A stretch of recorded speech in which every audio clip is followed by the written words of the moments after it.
বন্ধুরা, আমরা তরমুজ খাই কিভাবে? আমরা কোনো রকম তরমুজ কেটেই খেয়ে ফেলি। শুধুমাত্র ওই যে বিয়েতে, বরযাত্রীতে বা জন্মদিনের কোনো অনুষ্ঠান হলে তখন একটু সাজায় গোছায় কাটা হয়। আপনারা চাইলে দেখতে পারেন এই লোকটা কি সুন্দর করে ফুলের মতো করে তরমুজটা কাটার চেষ্টা করছে। দেখতেই ভালো লাগছে।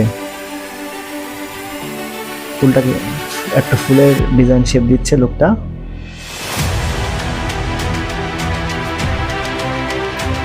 এগুলো অনেক কষ্টের কাজ এবং অনেক ধরনের ক্রিয়েটিভিটি দরকার হয় এসব কাজের জন্য।